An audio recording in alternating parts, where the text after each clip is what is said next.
der Leid ist. Wir schauen zurück auf die ganze Woche. Da ist ja einiges gelaufen. Zum Glück haben wir unsere Freitagsrunde mit ihren illustren Gästen. Ist Freitag. Mit dem Fabian und der Ecker.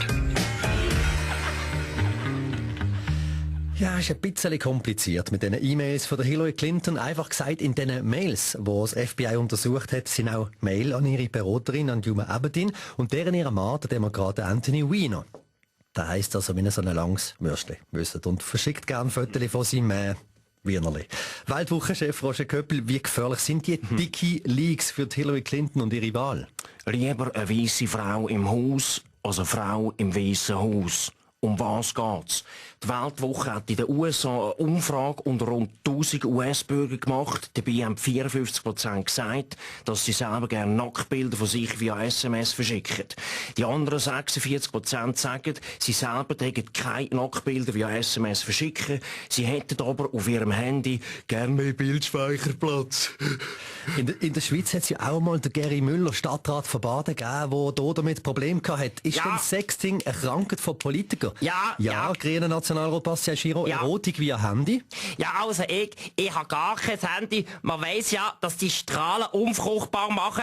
Und wenn ich ein Handy brauche, lehne ich immer das von einer Nationalratskollegin aus, von der Magdalena Martulla-Blocher. Aber das Handy von der Frau Martulla-Blocher hat ja auch Strahlen. Also die würden ja genauso unfruchtbar machen. Schon, aber ich wollte ja auch kein Kind von ihr. Gut, kommen wir zum Fußball. Dort sieht es nicht gut aus um den FC Thun. Der Club braucht bis Ende Jahr rund 1 Million Franken, sonst ist dann fertig lustig. Ja, wie gesagt, ja, das ist der Baschi, ja. Die müssten halt ein bisschen kreativ werden, oder? Ich meine, ja, sie könnten doch einfach mehr Thunfisch verkaufen aus dem Thunersee.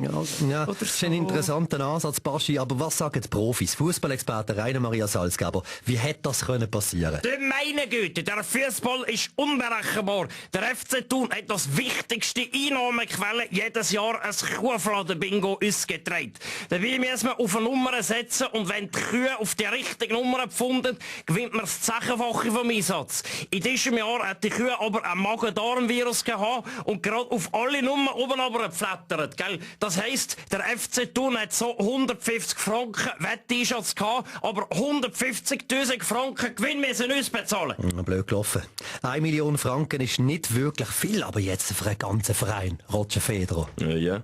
Sie könnten doch den FC Thun retten. So als Weihnachtsspende. Ja, ich weiss nicht. Aber nicht gerade eine Million. Es ist aber so einen guten Zustupf. Okay, also gut.